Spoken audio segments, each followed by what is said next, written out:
orange, I suppose it is. Representing Chobo Team 6, it is Vespasian. Huh? Yeah. Or is it Chobo Team League 6? Yeah. Chobo Team League 6. There we go. Chobo Team League 6. All right, and his opponent spawning with the teal color in the bottom left-hand corner of Overgrowth. Representing Renegade Gaming, it is the Protoss, Doohickey. I feel like I could have done such a better spin on that. It's the first. It's the first one, so you can't expect much. First one of the night, right? Yeah. So we'll get better as it goes. But Doohickey, I think I've seen him cast. I've casted him a couple times. Have never casted a Vespasian, but he's been in this part of the tournament before, at least in the Platinum League tournament. So he knows. He should know. He should have an idea. He shouldn't be super nervous, right? These things we're talking about when you're playing on stream and you're in a tournament, the nerves come into effect way more than you would expect it. But one thing I'm liking right now, just out of our Terran players, we're going reactor barracks right into a factory, so definitely probably going to see some Widow Mines. And I really like that. I'd like to point out, just at least from Vespasian, when that first probe was up in his base, got a full scout off for Doohickey, but he actually had a Marines queued up, and once it left, canceled it, went reactor, reactor from him. So I'm really liking that opening. I wonder, maybe he is getting a lot of gas, so I doubt it, but maybe some sort of Hellion play, because really right now Protoss it's been happening for a couple months, but Protosses just don't expect it at all, and it can get a lot of damage, but from the gas, I kind of doubt it. Yeah, and just as he said that, a Widow Mine pops up in the production queues. So 2 Marines at a time and a Widow Mine. And things are looking fairly standard for the Protoss player. And honestly, you would think it's not too standard for Vespasian, but this is a really popular build these days. It puts pressure on them, especially with the mobility of medevac. Sometimes it seems like, especially if you're the Protoss, the Terran units just continuously stay alive and they don't die. But there's a Zealot on the field right now. I think he was searching for a proxy factory, probably getting made, maybe lift into his base, and with good reason, because one of the worst feelings in the world is seeing a factory floating into your main and nothing to really stop it. And one of the things is that if you get that factory down, even a Stalker and a Mothership Core take a long time working on it to get it down. So you can pump out a Widow Mine or 2 by the time that happens. Yeah, it's really key to spot it before it even goes down. Key for a lot of different proxy builds. But for a second, Doohickey actually had it on patrol, and I was like, dang, is he going to spot whatever drop's coming in? But right now, for Vespasian, doesn't look like a drop, is actually just pressuring out with 4 Marines. Now, probe of Doohickey does spot it. Really nice for him. Marines will get it, and this is going to be a little bit of a preemptive warning. But, I mean, there is a photon overcharge, but Doohickey does not want to waste it on 4 Marines, but I don't think he's going to need to even worry about that for now. Just taking some map control.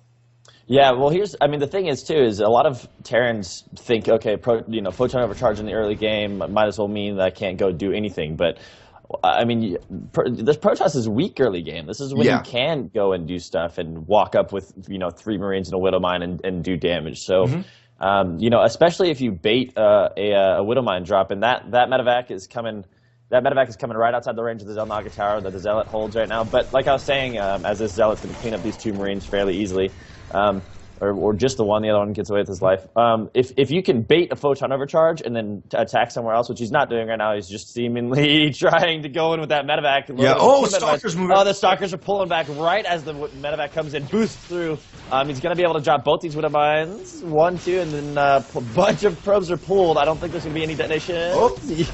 Actually, decent detonation right there. 4 workers killed, but there is an observer hanging about right there, and these Widow Mines looking like they're going to be cleaned up. What I would have really liked to see Vespasian do is move in with those 4 Marines just to pressure the natural, so units would be pulled down from there. Because, I mean, for a second right there, if Doohickey hadn't have moved them, it would have actually killed that the medevac before it even got into the main. So it almost could have gone very much downhill for him. And I mean, he's relying on that. Obviously, Widow Mines were cleaned up, but he's somewhat gotten to the head of his opponent, but then his opponent also is a little bit ahead Doohickey, because yes, he has done that, but after all of that, moving out with a very big push, including SCVs.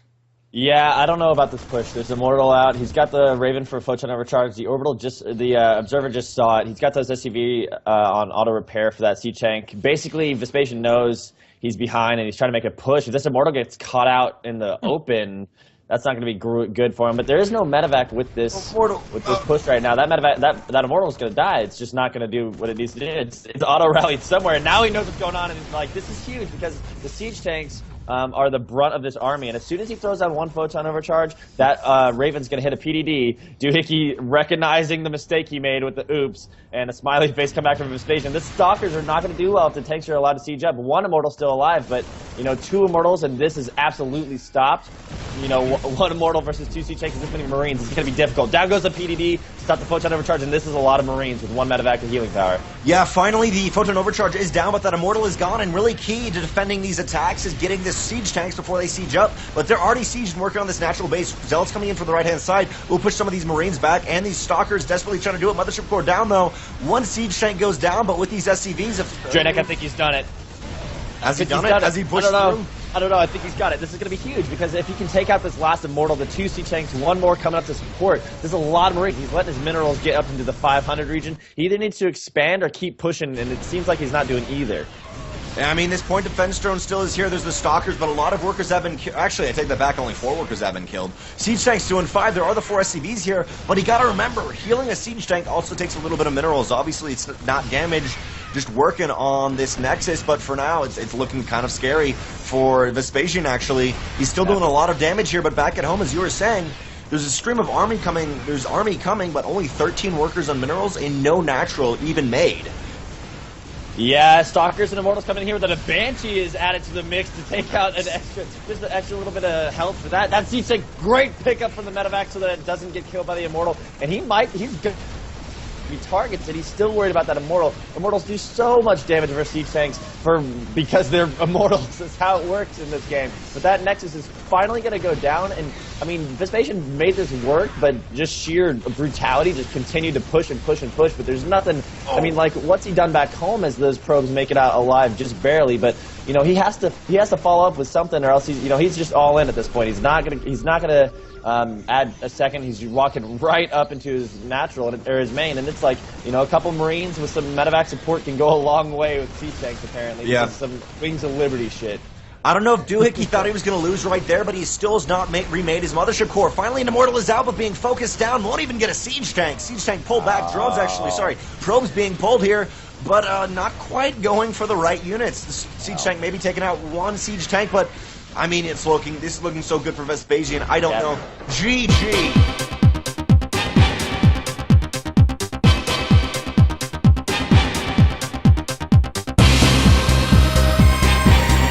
Up as well, and then 3 Reapers at a time coming out of these. One thing that's for sure is he's going to be able to keep, you know, that natural from being taken for some time now, as the photon overcharge is about to run out, and all these Reapers, they know the timing. Here they come. And they're going to be able to target down a lot of probes here. 1, 2, 3 down already. There's an Immortal out, and he'll be able to take care of these Reapers rather quickly as 1 goes down. And at this point in time, it's really just a thing against the clock. If Doohickey can manage to stabilize, which, you know, he seems to be doing the best of right now. CVs, baby. Yeah, he can get. Is he pulling? Yeah, he's pulling everything. Train. All right, well. It comes down to this. There's no more waiting around. He's making it happen. Vespasian's trying to take a quick 2-0 lead. And you know what? Before we got to the game, our observer Trigonal was like, Vespasian's going to play cheesy as shit. He's not going to mess around with this nonsense. And yeah, that's what we're seeing. And this is actually 10 Reapers moving in. Actually, ooh, Immortal might pick off 1. They do pick off 1 Reaper. And this is, how many? 16, 17 workers and 9 Reapers here. This is going to be interesting to see how we're going to have a hold. There's no sentries and no zealots. So this is going to be a little bit scary just to hold because of so much close combat DCBS. And Doohickey does see the SCVs now. SCVs, actually, are they healing? What are they doing right here? No, they're not. Plus one just finished, or it's about to finish, so that's huge for the Reapers. The Immortals down, the SCVs surround everything, the probes are fighting the other ones. There's no army, there's just probes. The Reapers are going to town on them. There's a sentry gets taken out, now 1 Stalker, and I mean, photon overcharge? Where does this go from here? Well, this is 17 workers dead for Vespasian, but Vespasian still has 7 workers, so I mean, he didn't lose everything there. And he has 10 Reapers. I mean, this is a hard deal. They actually even might snipe this Immortal right here. They're moving into the... Ooh, they're barely pushed back by that. And also, just to point out, Doohickey has not spotted the barracks yet, the reactor, even though I sent a probe out to scout it. Yeah, I mean, at this point, he knows. I mean, he's just trying to hang on and survive for dear life. There's no, he either knows it's there or not, but he knows he's getting 4 Reapers to the face every minute or so, and I mean, he's just dropping mules. He's not remaking workers. He's just making Reapers. He's going to try and come in, and all he has to do is honestly hit the rest of these probes down, and it's GG, because he'll be able to target the supply pylons. Is exactly what he's doing. He's getting in on top of these probes. A good force field manages to get 3-4 of them trying to, but I mean, even if you have all that surface area, GG called and Vespasian taking game 2, 2-0.